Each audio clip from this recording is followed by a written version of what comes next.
آگے ہے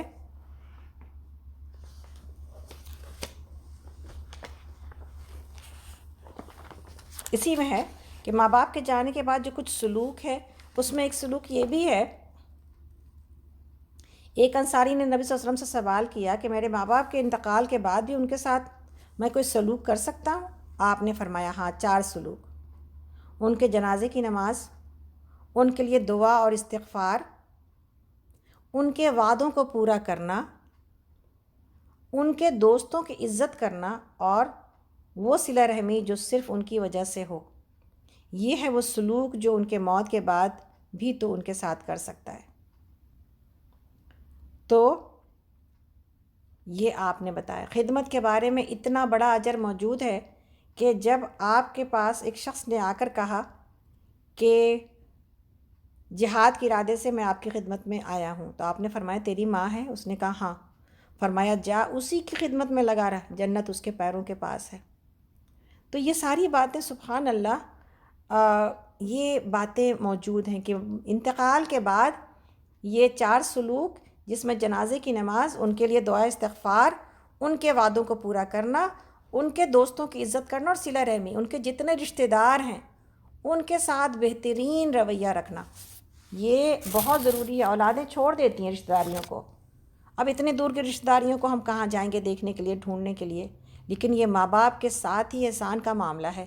اگر ان کے رشتہ داروں کو، ان کے بھائی بہن کو یا ان کے اولادوں کو اگر ہم خیال کرتے ہیں، تعلق رکھتے ہیں، ان کی زندگی میں ان کے دکھ اور سکھ کے ساتھ ہیں، اس لیے کہ یہ صلہ رحمی بہت دور تک جاتی ہے۔ ہم اس کو بہت نزدیک سمجھتے ہیں کہ محض بھائی بہن ہو گئے، اپنے جو ہے سسرالی، اور اس میں ماں باپ ہو گئے، ساس سسر ہو گئے، لیکن صلہ رحمی بہت دور تک جاتی ہے، نانی حال، دادی حال، اور پیچھے جد امجد، وہاں تک صلہ رحمی جاتی ہے۔ اس لیے صلہ رحمی کا بہت زیادہ خیال رکھنے کی ضرورت ہے۔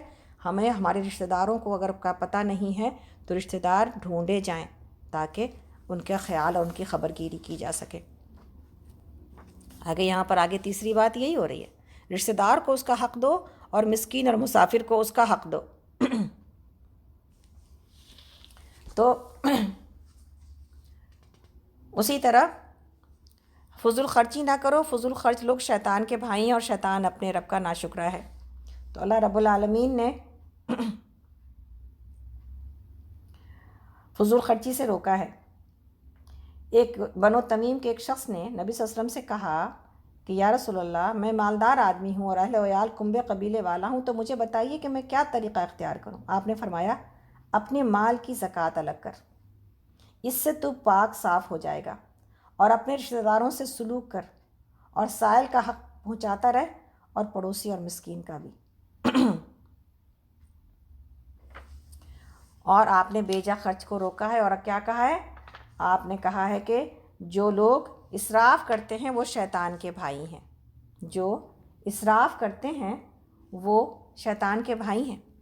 اسی طرح اللہ رب العالمین نے یہاں بتایا کہ فضول خرچی نہ کرو، فضول خرچ لوگ شیطان کے بھائی ہیں اور شیطان اپنے رب کا ناشکرا ہے۔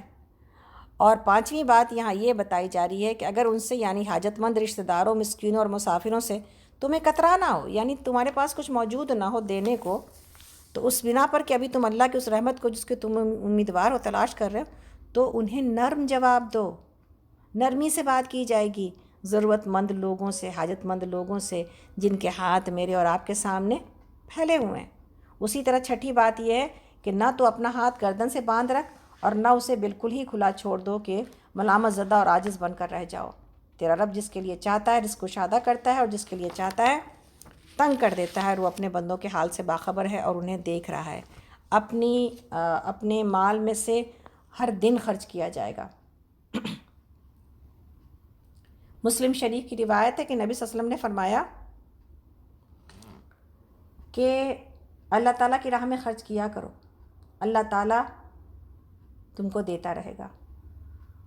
اور بخاری مسلم میں ہے کہ نبی صلی اللہ علیہ وسلم نے فرمایا کہ ہر صبح 2 فرشتے آسمان سے اترتے ہیں، ایک دعا کرتا ہے کہ اے اللہ سخی کو بدلہ دے، اور دوسرا دعا کرتا ہے کہ بخیل کا مال جو ہے وہ تلف کر دے، یعنی ختم کر دے۔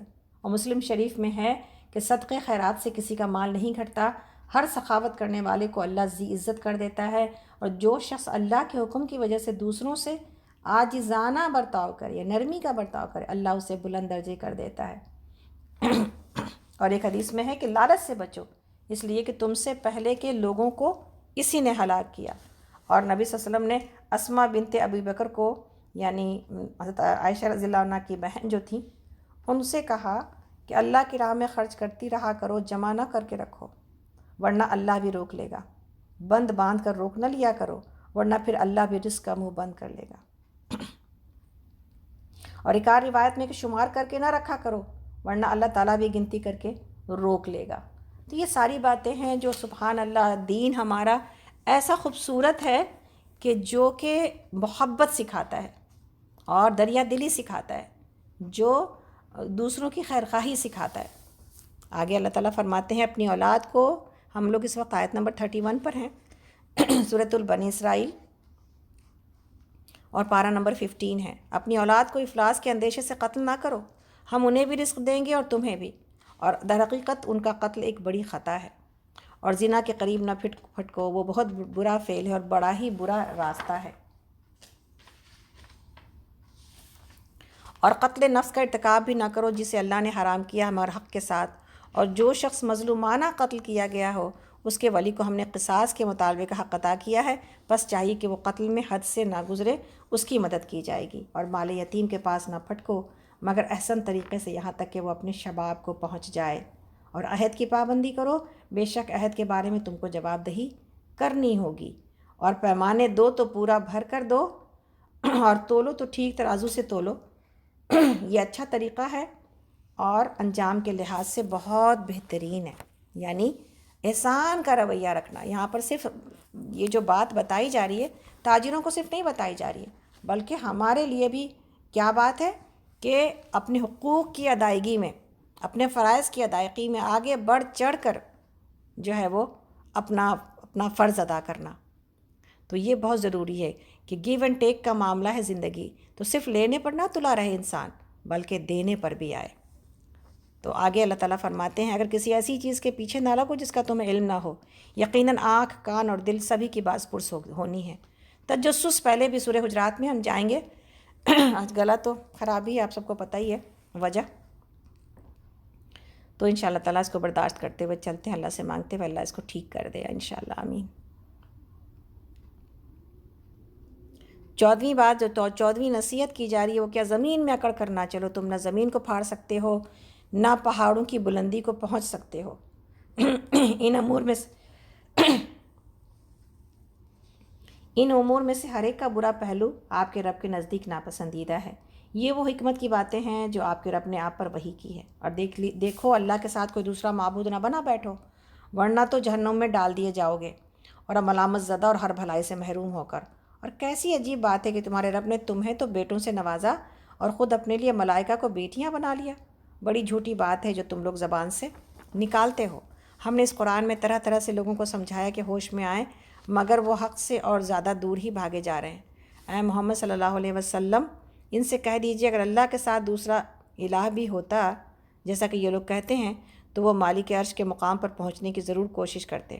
پاک ہے وہ اور بہت بالا و برتر ہے ان باتوں سے جو یہ لوگ کہہ رہے ہیں۔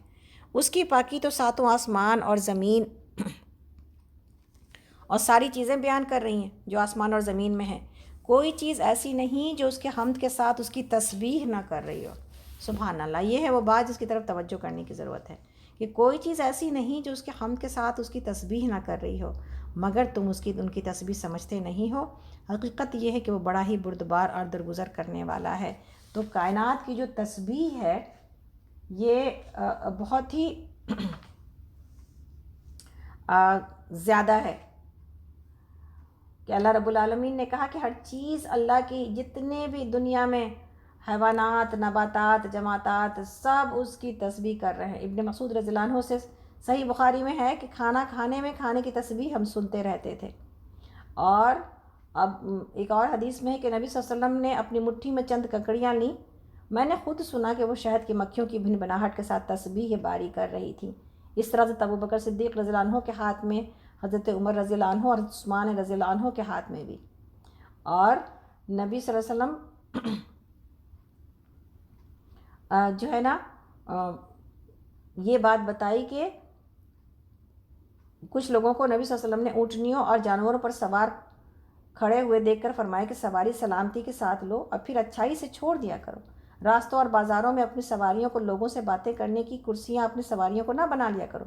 سنو، بہت سی سواریاں اپنے سواروں سے بھی زیادہ اللہ کا ذکر کرنے والی ہیں اور ان سے بھی بہتر اور افضل ہوتی ہیں۔ اور نبی صلی اللہ علیہ وسلم نے میڈک کے مار ڈالنے کو منع فرمایا اور کہا کہ اس کا بولنا تسبیح الہی ہے۔ اور حدیث میں ہے کہ لا الہ الا اللہ کا کلمہ اخلاص سے کہنے کے بعد کسی کی نیکی قابل قبول ہوتی ہے۔ الحمدللہ کلمہ شکر ہے، اس کا نہ کہنے والا اللہ کا ناشکرہ ہے۔ اللہ اکبر زمین اور آسمان کی فضا کو بھر دیتا ہے۔ اور سبحان اللہ کا کلمہ مخلوق کی تسبیح ہے۔ اللہ نے کسی مخلوق کو تسبیح اور نماز کے اقرار سے باقی نہیں چھوڑا۔ جب کوئی لا حول ولا قوت الا باللہ پڑھتا ہے تو اللہ تعالیٰ فرماتا ہے میرا بندہ مطیع ہوا اور مجھے سونپا، یعنی کہ اس نے اپنے آپ کو میرے حوالے کر دیا ہے۔ اللہ اکبر۔ تو تسبیح کی اور ذکر کے، اللہ کے ذکر کی جتنی بھی باتیں ہیں الحمدللہ ہم سب جانتے اور سمجھتے ہیں۔ تو یہ بات سمجھ میں آنی چاہیے کہ اشرف المخلوقات سے دوسری چیزیں آگے نہ بڑھ جائیں تسبیحات میں۔ انسان کوشش کرے اور یاد رکھے کہ اپنی تسبیح کو بحال رکھے تاکہ اللہ نے جو ہمیں اشرف المخلوقات بنایا ہے اس کی گواہی پیش کر سکیں اور اللہ سے یہ کہہ سکیں کہ اے اللہ آپ نے جو ہمیں شرف بخشا تھا ہم اسی لائق تھے۔ آگے چلتے ہیں، ہم لوگ اس وقت آیت نمبر 45 پر ہے اور یہ پارہ ہے 15 اور سورہ ہے بنی اسرائیل۔ جب تم قرآن پڑھتے ہو تو ہم تمہارے اور آخرت پر ایمان نہ لانے والے کے درمیان ایک پردہ حائل کر دیتے ہیں اور ان کے دلوں پر ایسا غلاف چڑھا دیتے ہیں کہ وہ کچھ نہیں سمجھتے اور ان کے کانوں میں گرانی پیدا کر دیتے ہیں، اور جب آپ قرآن میں اپنے ایک ہی رب کا ذکر کرتے ہیں تو وہ نفرت سے منہ موڑ لیتے ہیں۔ ہمیں معلوم ہے کہ جب وہ کان لگا کر تمہاری بات سنتے ہیں تو دراصل کیا سنتے ہیں، اور جب بیٹھ کر باہم سرگوشیاں کرتے ہیں تو کیا کہتے ہیں۔ یہ ظالم آپس میں کہتے ہیں کہ یہ تو ایک سحر زدہ آدمی ہے جس کے پیچھے تم لوگ جا رہے ہو۔ دیکھو کیسی باتیں ہیں جو یہ لوگ تم پر چھاٹتے ہیں، یہ بھٹک گئے ہیں، انہیں راستہ نہیں ملتا۔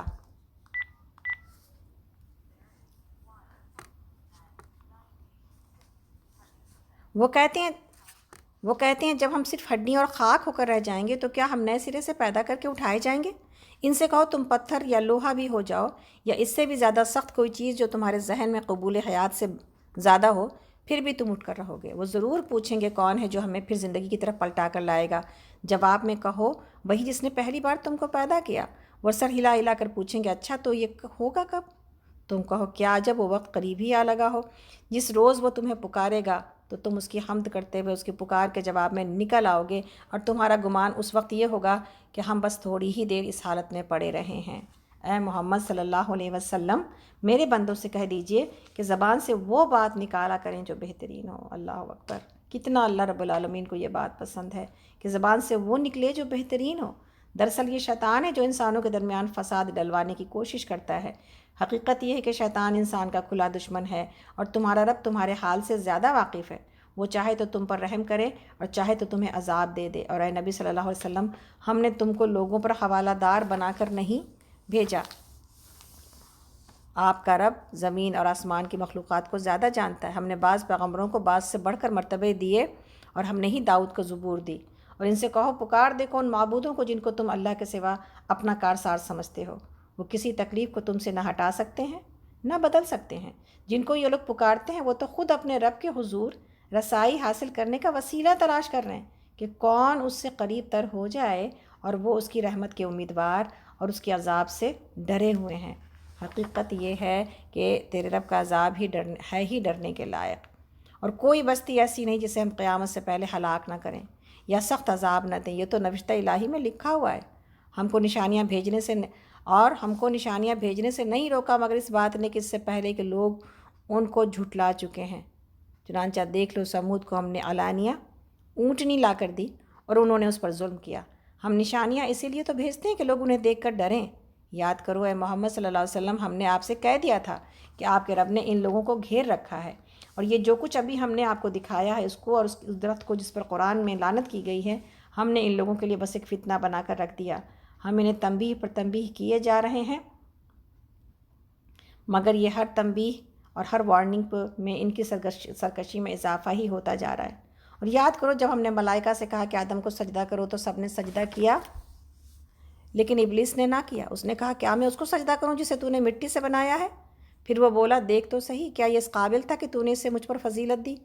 اگر تو مجھے قیامت کے دن تک مہلت دے تو میں اس کی پوری نسل کی بیخ کنی کر ڈالوں، بس تھوڑی ہی لوگ مجھ سے بچ سکیں گے۔ اللہ تعالیٰ نے فرمایا اچھا تو جا، ان میں سے جو بھی تیری پیروی کریں تجھ سمیت ان سب کے لیے جہنم ہی بھرپور جزا ہے۔ تو جس جس کو اپنی دعوت سے پھسلا سکتا ہے پھسلا لے، ان پر اپنے سوار اور پیادے چڑھا لا، مال اور اولاد میں ان کے ساتھ ساجھا لگا، اور ان کو وعدوں کے جال میں پھانس، اور شیطان کے وعدے ایک دھوکے کے سوا اور کچھ بھی نہیں ہیں۔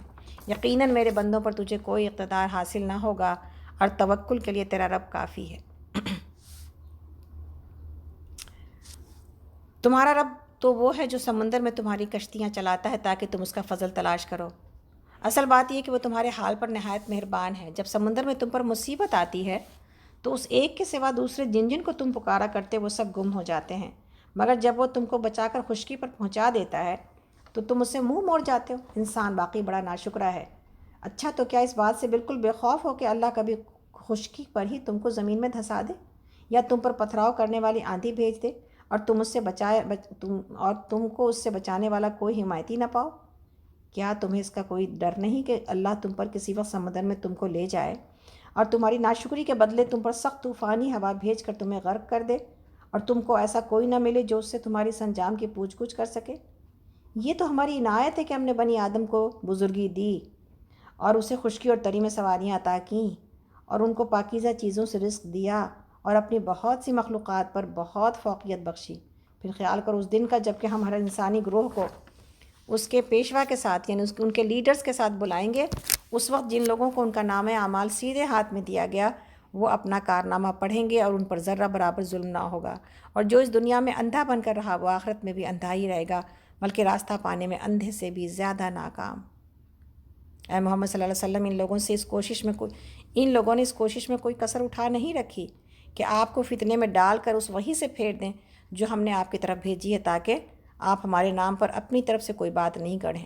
اگر آپ ایسا کرتے تو وہ ضرور آپ کو اپنا دوست بنا لیتے، اور یہ بات قریب تھی کہ اگر ہم آپ کو مضبوط نہ رکھتے تو آپ ان کی طرف کچھ نہ کچھ جھک جاتے، لیکن اگر آپ ایسا کرتے تو ہم آپ کو دنیا میں بھی دوہرے عذاب کا مزہ چکھاتے، اللہ اکبر، اور آخرت میں بھی دوہرے عذاب کا، اور پھر ہمارے مقابلے میں آپ کوئی مددگار نہ پاتے۔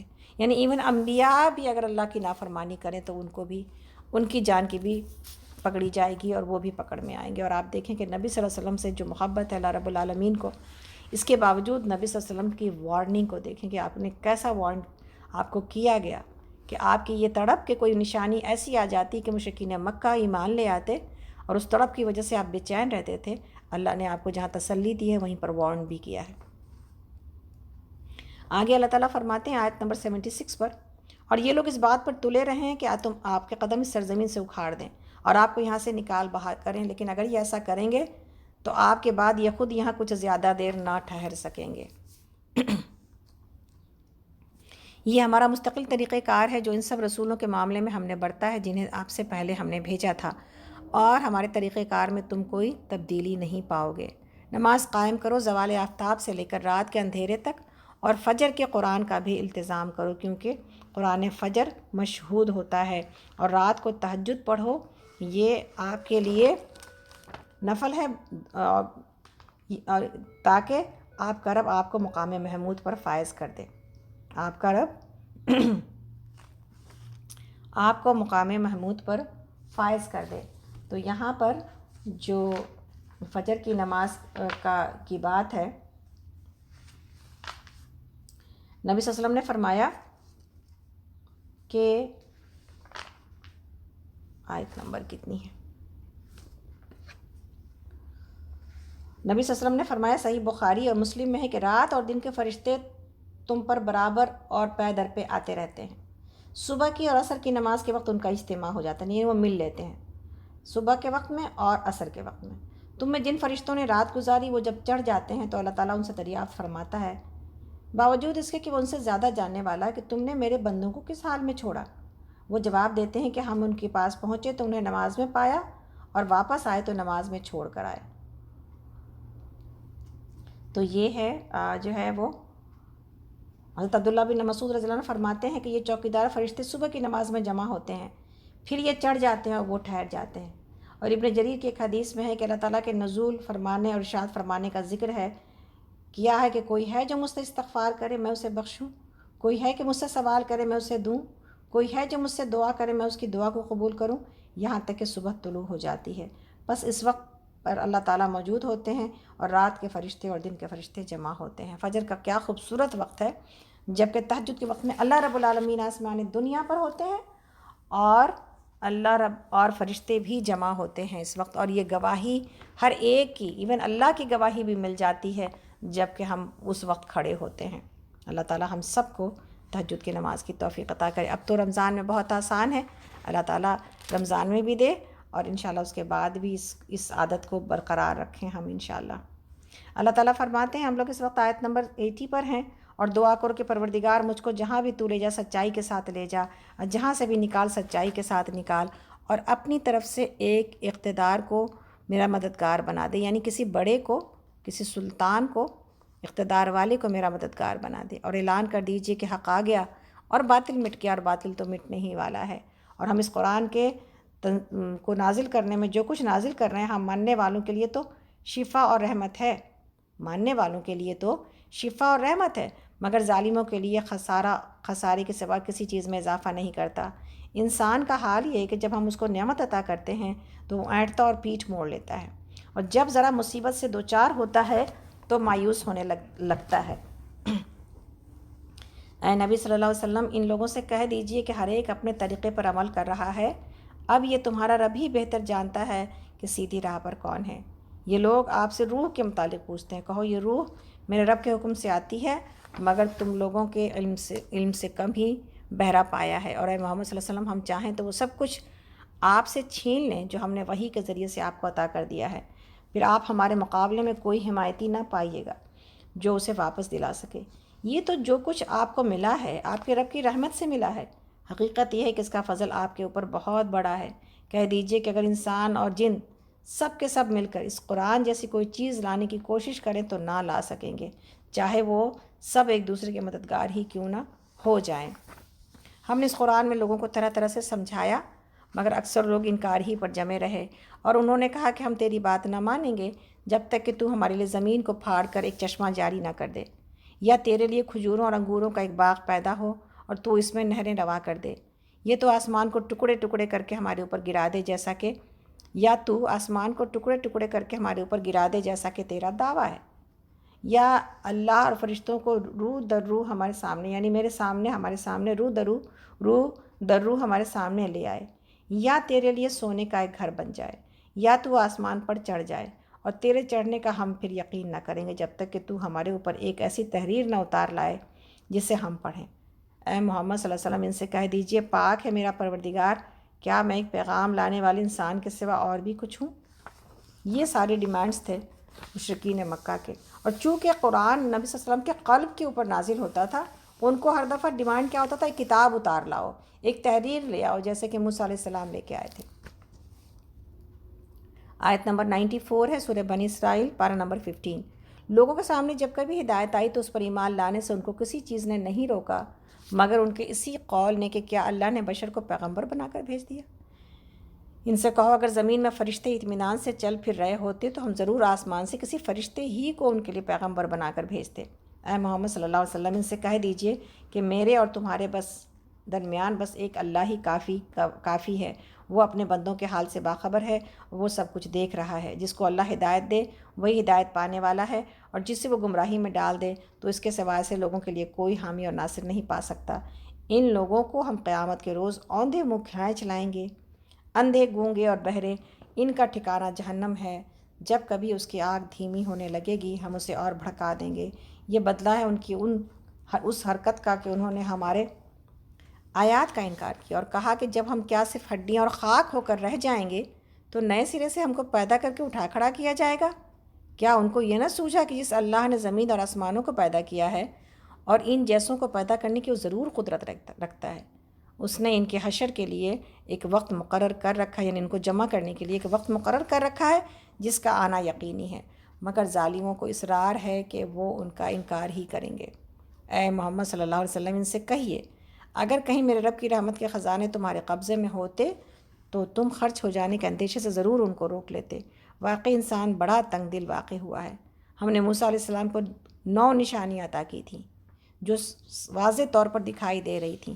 اب یہ تم خود بنی اسرائیل سے پوچھ لو کہ جب موسیٰ علیہ السلام ان کے پاس آئے تو فرعون نے یہی کہا تھا نا کہ اے موسیٰ میں سمجھتا ہوں کہ تو ضرور ایک سحر زدہ آدمی ہے۔ موسیٰ علیہ السلام نے ان کے جواب میں کہا تھا کہ تم خوب جانتے ہو کہ یہ بصیرت افروز نشانیاں رب السماوات والارض کے سوا کسی نے نازل نہیں کی ہیں، اور میرا خیال ہے کہ اے فرعون تو ضرور ایک شامت زدہ آدمی ہے۔ آخرکار فرعون نے ارادہ کیا کہ موسیٰ اور بنی اسرائیل کو زمین سے اکھاڑ پھینکے، اور ہم نے اس کو اور اس کے ساتھیوں کو اکٹھا غرق کر دیا، اور اس کے بعد بنی اسرائیل سے کہا کہ اب تم زمین میں بسو، پھر جب آخرت کے وعدے کا وقت آن پورا ہوگا تو ہم تم سب کو ایک ساتھ لا حاضر کریں گے۔ اور اس قرآن کو ہم نے حق کے ساتھ نازل کیا ہے اور حقیقت کے ساتھ یہ نازل ہوا ہے۔ اور اے محمد صلی اللہ علیہ وسلم تمہیں ہم نے اس کے سوا کسی کام کے لیے نہیں بھیجا کہ جو مان لے اسے بشارت دے دیجیے اور جو نہ مانے اسے وارن کر دیجیے، متنبہ کر دیجیے۔ اور اس قرآن کو ہم نے تھوڑا تھوڑا کر کے نازل کیا ہے تاکہ آپ ٹھہر ٹھہر کر اسے لوگوں کو سنائیے، اور اسے ہم نے موقع موقع سے گریجولی اور بتدریج اتارا ہے۔ اے محمد صلی اللہ علیہ وسلم ان لوگوں سے کہہ دیجیے کہ تم اسے مانو یا نہ مانو، جن لوگوں کو اس سے پہلے علم دیا گیا ہے انہیں جب یہ سنایا جاتا ہے تو وہ منہ کے بل سجدے میں گر جاتے ہیں اور پکار اٹھتے ہیں کہ پاک ہے ہمارا رب، اس کا وعدہ تو پورا ہونا ہی تھا، اور وہ منہ کے بل روتے ہوئے گر جاتے ہیں، اور اسے سن کر ان کا خشوع اور بڑھ جاتا ہے۔ نبی صلی اللہ علیہ وسلم ان سے کہہ دیجیے اللہ کہہ کر پکارو یا رحمان کہہ کر، جس نام سے بھی پکارو اس کے لیے سب اچھے ہی نام ہیں، اور اپنی نماز نہ بہت زیادہ بلند آواز سے پڑھو اور نہ بہت پست آواز سے، ان دونوں کے درمیان اوسط درجے کا لہجہ اختیار کرو، اور کہو کہ تعریف ہے اس الہ کی جس نے نہ کسی کو بیٹا بنایا اور نہ کوئی بادشاہی میں اس کا شریک ہے، اور نہ وہ عاجز ہے کہ کوئی اس کا پشتبان ہو اور اس کا ولی ہو، اور اس کی بڑائی بیان کرو، کمال درجے کی بڑائی۔ تو یہاں پر سورہ بنی اسرائیل مکمل ہوتی ہے۔ انشاءاللہ تعالی ہم لوگ سجدہ کریں گے اور پھر ہم لوگ سورہ کہف کی طرف آئیں گے انشاءاللہ۔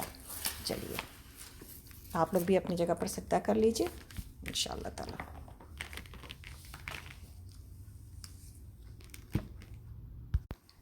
تو سورہ کہف ہے۔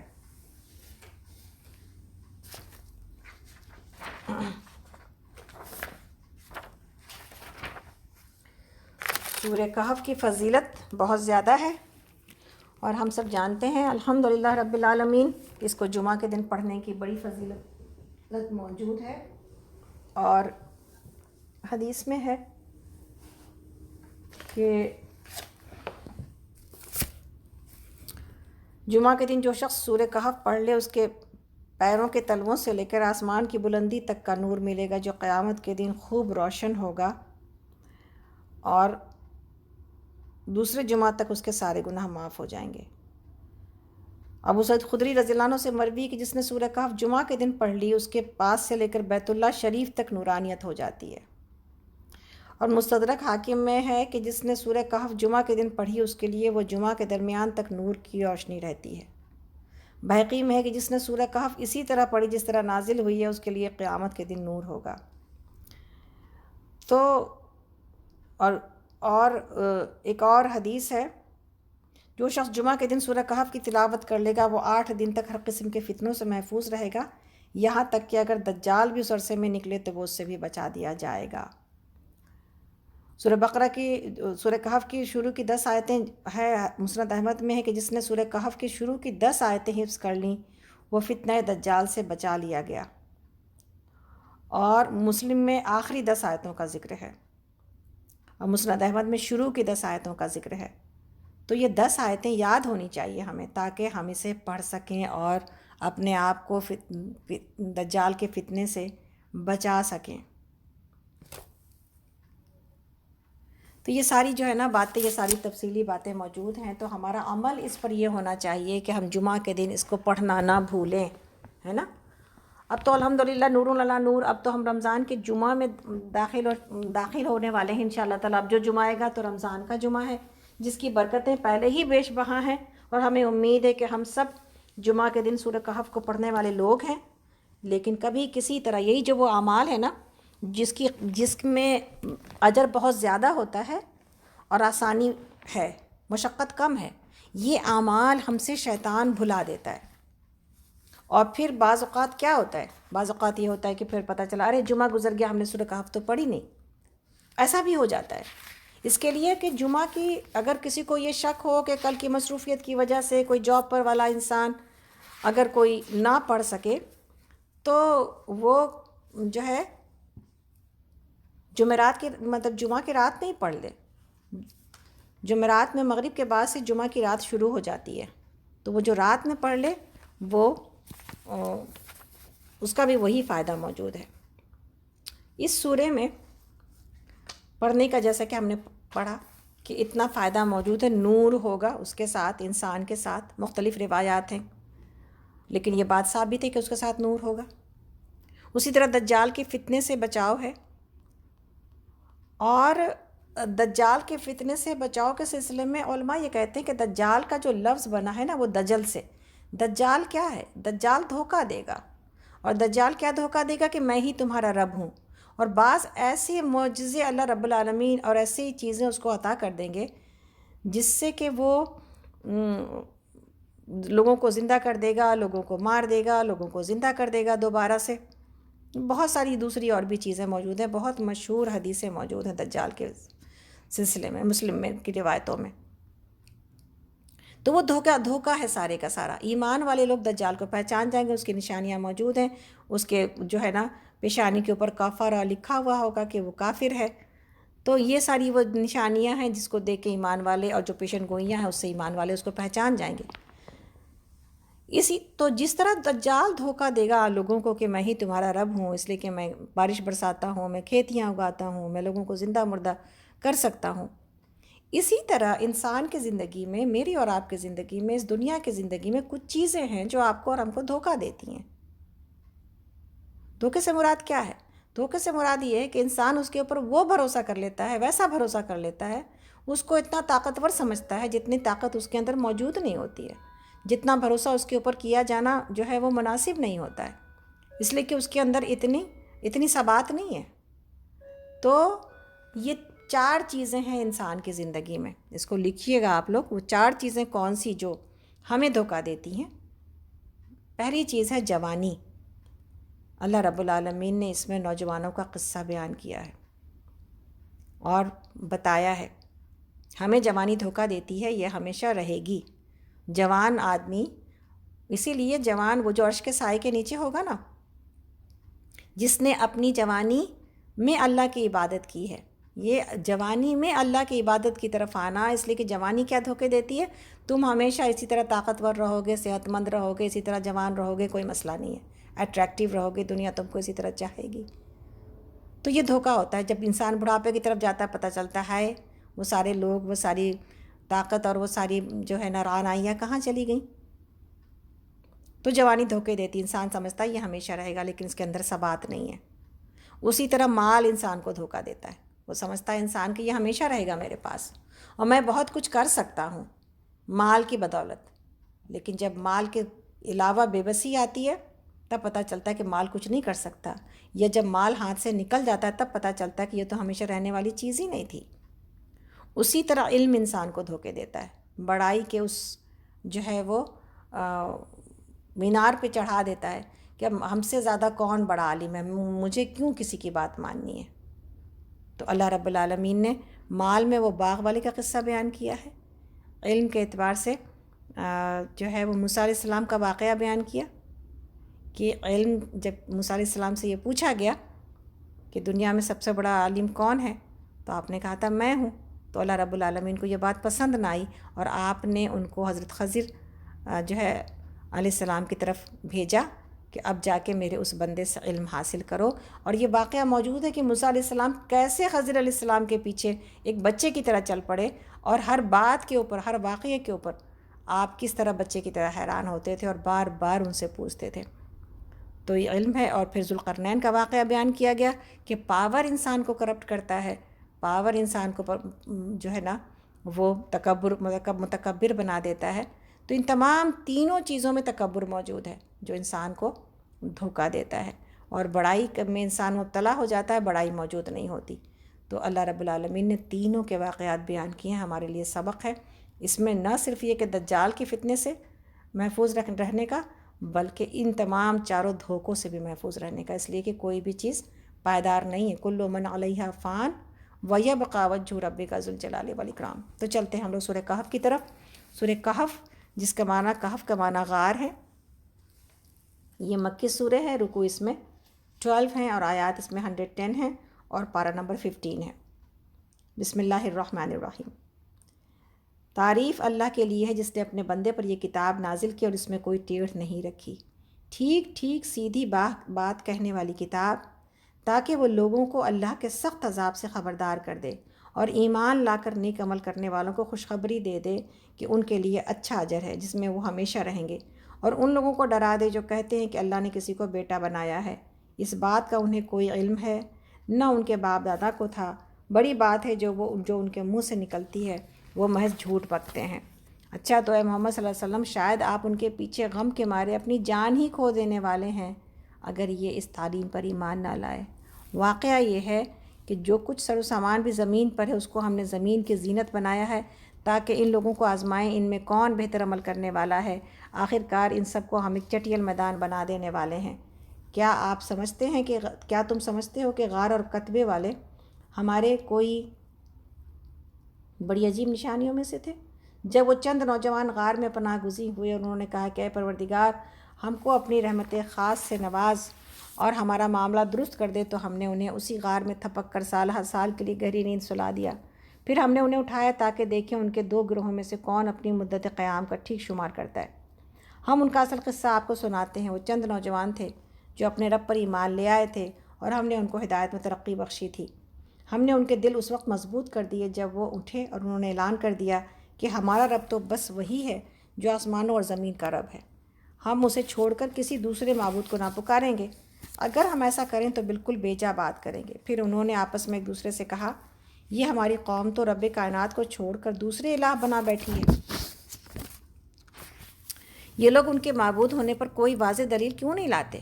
آخر اس شخص سے بڑا ظالم اور کون ہو سکتا ہے جو اللہ پر جھوٹ باندھے، اور اب جب کہ تم ان سے اور ان کے معبودان غیر یعنی جو اللہ کے ساتھ جن کو شریک بناتے تھے بے تعلق ہو چکے ہو، تو چلو اب فلاں غار میں چل کر پناہ لو، تمہارا رب تم پر اپنی رحمت کا دامن وسیع کرے گا اور تمہارے کام کے لیے سر و سامان مہیا کر دے گا۔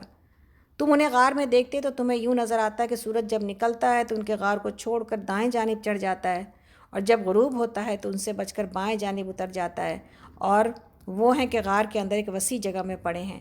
یہ اللہ کی نشانیوں میں سے ایک ہے، جس کو اللہ ہدایت دے وہی ہدایت پانے والا ہے، اور جسے اللہ بھٹکا دے اس کے لیے تم کوئی ولی مرشد نہیں پا سکتے۔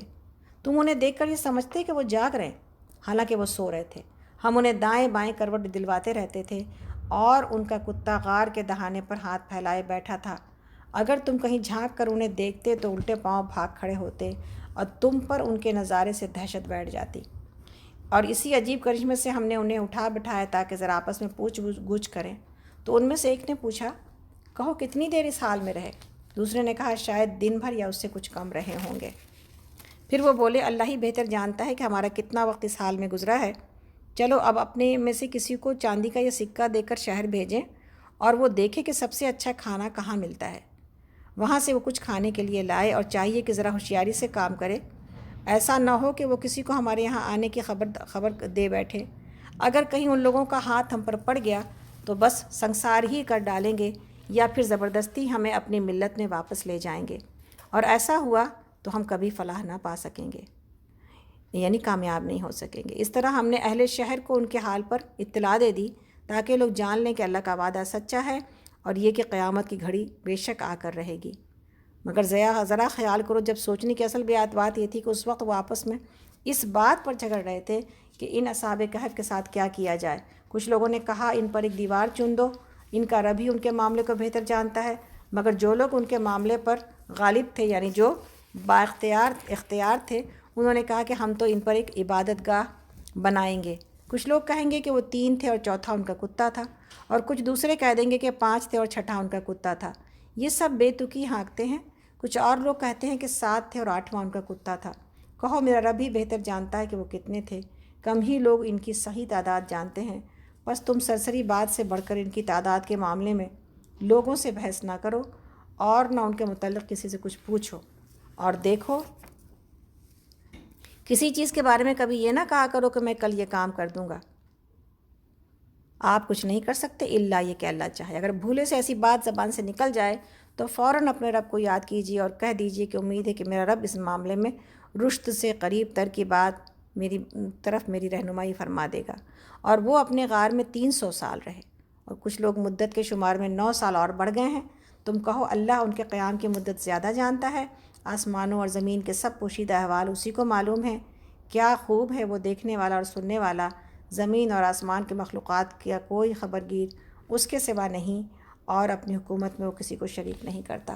تو یہاں پر نوجوانوں کا قصہ سنایا گیا اور بتایا جا رہا ہے یہاں پر واضح طور پر کہ وہ چند ہی نوجوان تھے اور پورے اپنے وقت کے خلاف اٹھ کھڑے ہوئے ایمان میں، اور جب ایمان میں اٹھ کھڑے ہوئے اور انہوں نے جو ہے وہ اپنے ایمان کو بچانا چاہا، تو اللہ رب العالمین نے ان کے لیے وہ سہولت پیدا کر دی کہ وہ اپنا ایمان بچا لے گئے، چاہے ان کو صلح ہی دیا کیوں نہ غار میں۔ اور غار میں ان کے کتے کے بارے میں بھی بات آ رہی کہ کتا بھی جو کہ راستے میں کہیں پر جاتے ہوئے ان کے ساتھ ہو لیا تھا، اللہ رب العالمین نے اس کا بھی ذکر کیا ہے قرآن میں، یعنی صحبت صالح آپ کو کہاں پہنچا دیتی ہے۔ تو اس اعتبار سے بعض لوگ یہ لیتے ہیں کہ کتا پالنا مناسب ہے اور صحیح ہے، لیکن یہ بات صحیح نہیں ہے۔ ہماری شریعت میں اس کو سختی سے منع کیا گیا کہ کتا گھر کے اندر پالنا بالکل صحیح اور جائز نہیں ہے۔ اور حدیث میں ہے کہ جس گھر میں کتا پالا جائے یا جس گھر میں تصویر ٹانگی جائے زینت کے لیے اور سجاوٹ کے لیے، جاندار کی تصویر، وہ اس گھر کے اندر فرشتے داخل نہیں ہوتے۔ تو یہ بہت امپورٹنٹ بات ہے جس کو یاد رکھنے کی ضرورت ہے، اور یہ بھی یاد رکھنے کی ضرورت ہے کہ جب ایمان والا ایمان کے اوپر تقاضے کے لیے کھڑا ہو جاتا ہے، اور کوئی بھی قربانی، اب دیکھیں جوانی میں دنیا کتنی عزیز ہوتی ہے، انسان دنیا سے نکلنا چاہتا ہے۔ ہمارا آپ اپنے جوانوں کو پکڑتے ہیں تو دنیا سے نکلنا ہی نہیں چاہتے، اللہ کی طرف آنا ہی نہیں چاہتے۔ ان لوگوں نے، ان 7 جوانوں نے، جو بھی ان کی تعداد تھی، 7 سلیپرز کے نام سے مشہور ہیں، اللہ رب العالمین نے کہا تعداد نہیں بتاتے، جو بھی تم سمجھنا ہے سمجھو، بس یہ جانو کہ وہ چند نوجوان تھے۔ ان لوگوں نے دنیا چھوڑ دی اور اپنا علاقہ چھوڑ دیا، اور وہاں سے نکل کے اپنے ایمان کو بچانے کے لیے، اس کی حفاظت کے لیے غار میں جا کے پڑ گئے۔ تو جب غار میں جا کے ان لوگوں نے اپنی جو ہے وہ پناہ لی ہے، اللہ رب العالمین نے ان کو سلا دیا، تو سورج کو حکم دیا کہ اب تم اپنے دھوپ سے ان کو پریشان نہیں کرنا، وہ نیند ان کی حالت میں ہے۔ تو سورج ان سے کٹتے ہوئے، غار کے دہانے سے کٹتے ہوئے جاتا تھا۔ آپ اور ہم دیکھیں ایمان کے معجزے، جب آپ اور ہم ایمان والے ہوتے ہیں تو اللہ رب العالمین، انبیاء کے لیے تو معجزے ہیں ہی ہیں۔ موسیٰ علیہ السلام نے عصا مارا تو سمندر پھٹ گیا، نبی صلی اللہ علیہ وسلم نے انگلی سے اشارہ کیا تو چاند جو ہے وہ 2 ٹکڑے ہو گیا۔ تو یہ ساری چیزیں ہیں، لیکن ایون عام انسانوں کے لیے بھی قدرت اپنا سپورٹ دیتی ہے، الحمدللہ۔ اور اسی لیے ہم کہتے ہیں کہ کبھی بھی انسان کو یہ نہیں سمجھنا چاہیے کہ وہ اکیلا اور تنہا ہے، اس لیے کہ اس کے ساتھ کائنات کی طاقت ہے، اس کے ساتھ اللہ رب العالمین ہے، اس کے ساتھ پورے فرشتے موجود ہیں۔ صرف ایک شیطان کی طاقت کو انسان بڑھا لیتا ہے اور شیطان کے اوپر تھوپ دیتا ہے ہر چیز کو، کیا کرے شیطان ہے، اور شیطان جو ہے نا وہ انسان کو ورغلاتا ہے۔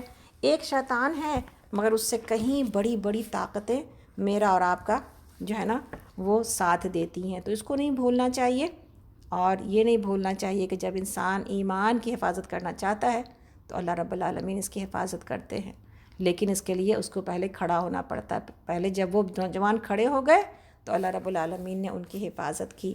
اسی طرح ہمیں یہاں بتایا گیا نبی صلی اللہ علیہ وسلم کے ضمن میں اور ان کے ساتھ ہی کہ انشاءاللہ کہنا کبھی نہیں بھولا جائے گا، کبھی کل ہونے والے کام کے ساتھ انسان کو انشاءاللہ کہنا چاہیے، تاکہ اللہ کی مدد اس کام کے ساتھ بنی رہے۔ کوئی نہیں جانتا کہ کل جو پلاننگ اس نے کی ہے وہ کام پورا ہوگا یا نہیں ہوگا، لیکن انشاءاللہ کہنے سے یہ بات جو ہے نا اللہ کی مدد کے ساتھ پوری ہو جاتی ہے۔ تو آگے اللہ تعالیٰ فرماتے ہیں کہ ہم لوگ اس وقت آیت نمبر 27 پر ہیں، سورۃ الکہف، پارہ نمبر 15۔ اے نبی صلی اللہ علیہ وسلم، آپ کی رب کتاب میں جو کچھ آپ پر وحی کی گئی ہے اسے جوں کا توں سنا دیجیے، اس کے کلام کو بدل دینے کا کوئی مجاز نہیں ہے، اور اگر آپ کسی کی خاطر اس میں کچھ تبدیلی کریں گے تو اس سے بچ کر بھاگنے کے لیے کوئی جائے پناہ نہیں پائیں گے، اور اپنے دل کو ان لوگوں کے ساتھ پر، معیت پر، ساتھ پر مطمئن کر لیجئے جو اپنے رب کی رضا کے طلبگار بن کر صبح اور شام اسے پکارتے ہیں، اور ان سے ہرگز نگاہ نہ پھیریے۔ کیا آپ دنیا کی زینت پسند کرتے ہیں؟ کسی ایسے شخص کی اطاعت نہ کیجیے جس کے دل کو ہم نے اپنی یاد سے غافل کر دیا ہے، اور جس نے اپنی خواہش نفس کی پیروی اختیار کر لی ہے، اور جس کا طریقہ کار ٹو ایکسٹریمز پر ہے۔ صاف کہہ دیجئے کہ یہ حق ہے تمہارے رب کی طرف سے، اب جس کا جی چاہے مان لے اور جس کا جی چاہے انکار کر دے۔ اور ہم نے انکار کرنے والے ظالموں کے لیے ایک آگ تیار کر رکھی ہے جس کی لپیٹیں انہیں گھیرے میں لے چکی ہیں، وہاں اگر وہ پانی مانگیں گے تو ایسے پانی سے ان کی تواضع کی جائے گی جو تیل کے تل چھٹ جیسا ہوگا، اور ان کا منہ بھون ڈالے گا، اور بدترین پینے کی چیز اور بہت بری آرام گاہ رہے۔ وہ لوگ جو مان لیں اور نیک عمل کریں تو یقیناً ہم نیکوکار لوگوں کا اجر ضائع نہیں کیا کرتے، اور ان کے لیے سدا بہار جنتیں ہیں جن کے نیچے نہریں بہہ رہی ہوں گی، وہاں وہ سونے کے کنگنوں سے آراستہ کیے جائیں گے، اور باریک ریشم اور اطلس اور دیبا کے سبز کپڑے پہنیں گے، اور اونچی مسندوں پر تکیہ لگا کر بیٹھیں گے، بہترین اجر اور اعلیٰ درجے کی جائے قیام۔ یہاں پر دیکھیں مردوں کو بتایا کیا جا رہا ہے، سونا پہنایا جائے گا اور ریشم کا لباس پہنایا جائے گا، یہ سب کچھ جنت میں موجود ہے۔ دنیا میں اگر کچھ رکاوٹ ہے اور اللہ نے کچھ بعض چیزوں کو مردوں کے لیے اور بعض چیزوں کو عورتوں کے لیے حرام کیا ہے، تو وہاں پر یہ ساری کی ساری آزادیاں اور ساری کے سارے عیش اور سارے کے سارے پسند کی چیزیں موجود ہیں۔ اور یہاں پر جو اللہ کے نبی صلی اللہ علیہ وسلم کو حکم دیا گیا کہ ان لوگوں کے ساتھ جا کر کے بیٹھو جو اللہ کی یاد میں جو ہے وہ اللہ کے ذکر میں ہوتے ہیں، اس کے بارے میں بہت ہی زبردست حدیثیں موجود ہیں۔ نبی صلی اللہ علیہ وسلم فرماتے ہیں کہ ذکر اللہ کرنے والوں کے ساتھ صبح کی نماز سے سورج نکلنے تک بیٹھ جانا مجھے تو تمام دنیا سے زیادہ پیارا ہے، اور نماز عصر کے بعد سے سورج کے غروب ہونے تک اللہ کا ذکر کرنا مجھے 8 غلاموں کے آزاد کرنے سے زیادہ پیارا ہے، اور وہ غلام اولاد اسماعیل سے گنا قدر و قیمتی کیوں نہ ہو۔ اگر ان میں سے ایک ایک کی دیت 12 ہزار کی ہو تو یعنی مجموعی قیمت 96 ہزار کی ہوئی، یعنی اتنے غلام کو آزاد کرنا اولاد اسماعیل میں سے اس سے زیادہ پسند ہے اللہ کے ذکر میں بیٹھ جانا، اور اجر و ثواب اسی طرح ملتا ہے۔ اسی طرح ہے کہ طبرانی میں ہے کہ جب یہ آیت اتری تو آپ اپنے کسی گھر میں تھے، اسی وقت ایسے لوگوں کی تلاش میں نکلے تو کچھ لوگوں کو اللہ کے ذکر میں پایا جن کے بال بکھرے ہوئے تھے، کھالیں خشک تھیں، یعنی زندگی میں کوئی جسموں کے اوپر کوئی کھانے پینے کی وجہ سے جو تر و تازگی آتی ہے اسکن کے اوپر وہ موجود نہیں تھی، فقر و فاقہ کی وجہ سے کھالیں خشک تھیں، بمشکل ایک ایک کپڑا انہیں حاصل تھا۔ فوراً ان کی مجلس میں بیٹھ گئے اور کہنے لگے اللہ کا شکر ہے کہ اس نے میری امت میں ایسے لوگ رکھے ہیں جن کے ساتھ بیٹھنے کا مجھے حکم ہوا ہے۔ تو یہاں پر قریش نے نبی صلی اللہ علیہ وسلم سے درخواست کی تھی کہ آپ چھوٹے لوگوں کی مجلس میں نہ بیٹھا کریں، جیسے بلال، یعنی یہ سب کیا تھے؟ یہ سب غلام تھے نا۔ تو قریش کے سرداروں نے کہا کہ بھائی اگر آپ یہ چھوٹے چھوٹے لوگوں کو ہٹا دیں، ہم پہلے بھی یہ بات پڑھائیں، تو پھر ہم آپ کے مجالس میں آئیں گے۔ تو جیسے بلال، عمار، صہیب، خباب، ابن مسعود وغیرہ، اور ہماری مجلسوں میں بیٹھا کریں، بس اللہ تعالیٰ نے آپ کو ان کی درخواست کو رد کرنے کا حکم فرمایا۔ اللہ اکبر۔ تو یہ ہے وہ بات کہ اللہ رب العالمین نے کے پاس جو قدردانی ہے نا وہ مال کی بنیاد پر نہیں ہے۔ غلام کی عزت کیا ہے کسی کی نظر میں؟ اس زمانے میں کیا ہوتی تھی؟ لیکن اللہ رب العالمین نے غلاموں کو وہ عزت دی کہ اپنے نبی کو یہ حکم دیا کہ ان کے ساتھ، ان کی معیت میں ان کے ساتھ بیٹھا کرو۔ لوگ مال والوں کے پاس بیٹھنا پسند کرتے ہیں، لوگ اونچے جو ہے اسٹیٹس والوں کے پاس بیٹھنا پسند کرتے ہیں، لوگ بڑی بڑی ہستیوں کے ساتھ بیٹھنا پسند کرتے ہیں، چھوٹے غریب لوگوں کے ساتھ کون بیٹھنا پسند کرتا ہے؟ لیکن اللہ کے پاس اپنے غریب اور کمزور بندوں کے لیے بڑی قدر ہے، اور اللہ رب العالمین نے خاص طور پر غریبوں کے دل کے اندر اپنی محبت بھی ڈالی ہے، اس لیے کہ غریب بیچارے مجبور ہو کر کوئی نہیں پوچھتا تو اللہ کی طرف پلٹتے ہیں نا، مال والوں کو تو لوگوں کی پوچھ مل جاتی ہے، لیکن غریب کو تو کسی کی پوچھ نہیں ملتی، تو پھر وہ اللہ کی طرف پلٹتے ہیں۔ اس لیے وہاں پر اللہ کے لیے اخلاص پایا جاتا ہے، محبت پائی جاتی ہے۔ تو غریبوں کے پاس بیٹھنا اور ایسے لوگوں کے پاس بیٹھنا جو اللہ کا ذکر کرنے میں مشغول ہیں اور دنیا کی نعمتوں والوں کی طرف نظر اٹھا کے نہ دیکھنا، یہ اللہ تعالیٰ نے اپنے نبی کو بھی حکم دیا، اور یہی طریقہ ہمارے لیے بھی ہے کہ امیروں سے جو ہے دوستی کرنا کوئی بری بات نہیں ہے، لیکن ان کی دوستیوں میں غریبوں کے اوپر یا ایسے نیکوکار لوگوں کے اوپر یا سیدھے سادے اور سادہ لوگوں سے جو ہے وہ کترایا نہیں جائے گا۔ وہی لوگ زیادہ قیمتی ہیں جو اللہ سے زیادہ قریب ہیں، اور تقوی والے، جیسا کہ آپ سب کو پتہ ہے کہ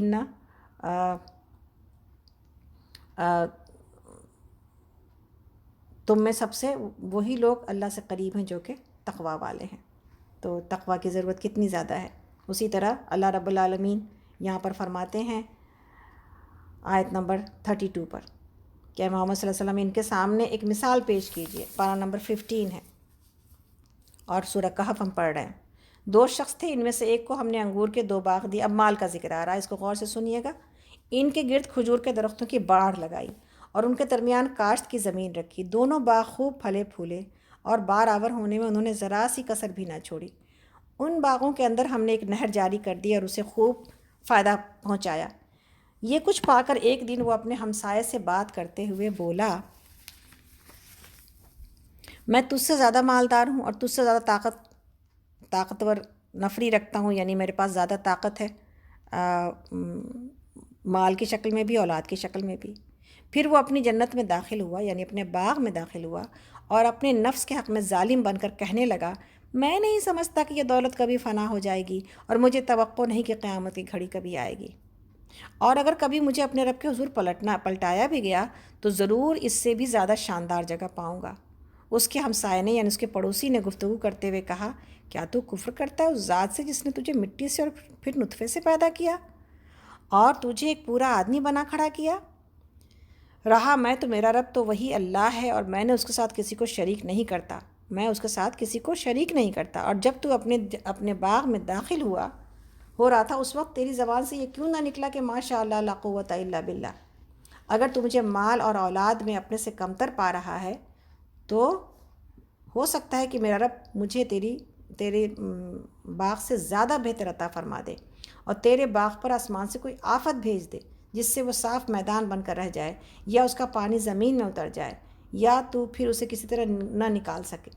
آخرکار ہوا یہ کہ اس کا سارا ثمرہ مارا گیا، اور وہ اپنے انگوروں کے باغ کو ٹٹیوں پر الٹا پڑا دیکھ کر اپنی لگائی ہوئی لاگت پر ہاتھ ملتا رہ گیا اور کہنے لگا، کاش میں نے اپنے رب کے ساتھ کسی کو شریک نہ ٹھہرایا ہوتا، نہ ہوا اللہ کو چھوڑ کر اس کے پاس کوئی جت تھا کہ اس کی مدد کرتا، اور نہ کر سکا وہ آپ ہی صافت کا مقابلہ۔ اس وقت معلوم ہوا کہ کارسازی کا اختیار خدائے برحقیق کے لیے ہے، اور انعام وہی ہے بہتر ہے جو وہ بخشے، اور انجام وہی بخیر ہے جو وہ دکھائے۔ یعنی ہمیں اور آپ کو دنیا میں سے کچھ بھی مل جائے، اللہ کے آگے جھکا جائے گا، اور یہ سب کچھ اللہ کا کرم سمجھا جائے گا، اور ڈرتے ہوئے مانگا جائے گا کہ یا اللہ نہ دنیا میں ہماری نعمتوں کو کم کر کسی ہمارے گناہ کی وجہ سے، اور اللہ رب العالمین ہمیں آخرت میں بھی زیادہ دے۔ اور ہمیں زیادہ دینا ہی سکھایا گیا ہے، ہمیں یہ نہیں کہا گیا کہ تم اپنے اعمال کے اعتبار سے جنت میں نہیں جا سکو گے تو جنت نہ مانگو، لیکن ہمیں یہ سکھایا گیا کہ تم جب بھی مانگو تو جنت ہی نہ مانگو صرف، بلکہ جنت الفردوس مانگو، اس لیے کہ جس سے مانگ رہے ہو نا وہ داتا بہت بڑا داتا ہے، اس کے دربار میں کوئی کمی نہیں ہے، اور وہ اپنی ظرف کے مطابق نوازتا ہے، ہمارے ظرف کے مطابق نہیں۔ ہم اپنے ظرف کے حساب سے سمجھتے ہیں کہ ارے اتنا سے اتنا کیسے ہو سکتا ہے، لیکن اللہ رب العالمین کے پاس تو اپنے بندوں کو دینے کے لیے بہت کچھ ہے۔ اور یہاں پر یہ بات کہی جاتی جس کو سمجھنا بہت ضروری ہے، ہر سال ہی ہم سمجھاتے ہیں دوبارہ سے، کہ یہ جو لا حول ولا قوت الا باللہ ہم دوسروں کو دیکھ کر کے پڑھتے ہیں، ماشاء اللہ لا حول ولا قوت الا باللہ، یہ جو ہے نا ماشاء اللہ لا قوت الا باللہ، یہ جو ہے نا، یہ بات انسان کو اپنی نعمتیں دیکھ کے پڑھنے کی ضرورت ہے۔ جب آپ کو اور ہم کو اپنی کوئی نعمت لگے، ہمارا دل خوش ہو جائے، تو پڑھنا کیا چاہیے؟ ماشاء اللہ، یہ سب کچھ تو اللہ کا دیا ہوا، یہ جو اللہ نے چاہا ہے وہ ملا ہے ہم کو، لا قوت الا باللہ، اللہ کے سوا میرے پاس کوئی طاقت نہیں ہے، یہ تو اللہ کی طاقت ہے جس نے اللہ نے مجھے یہاں پر مہیا کر دیا ہے۔ تو یہ اپنی نعمت کو دیکھ کے پڑھنے کا ہے، دوسروں کی نعمت کو بھی دیکھ کے پڑھنا ہے۔ بارک اللہ فیک، بارک اللہ فیک، اللہ تعالیٰ آپ کو اس میں مزید برکت دے۔ اس سے نظر نہیں لگتی ہے، لوگ سمجھتے ہیں ماشاء اللہ لا قوت الا باللہ کہہ دینے سے نظر نہیں لگے گی، ایسا نہیں ہے۔ نظر اپنی نعمت کو نہیں لگے گی، دوسری کی نعمت کو لگے گی، دوسری کی نعمت کو برکت کی دعا دی جائے گی نا، تو اس کو نظر نہیں لگتی۔ تو انشاءاللہ تعالی ہمیں امید ہے کہ یہ بات ہمیں سمجھ میں آ گئی کہ جب ہم اپنی نعمت کو دیکھیں تو کیا پڑھیں، اور جب ہم دوسروں کی نعمتوں کو دیکھیں تو پھر ہم کیا پڑھیں۔ آگے چلتے ہیں، آگے باقیات الصالحات کے بارے میں بڑی اچھی بات موجود ہے انشاءاللہ تعالی۔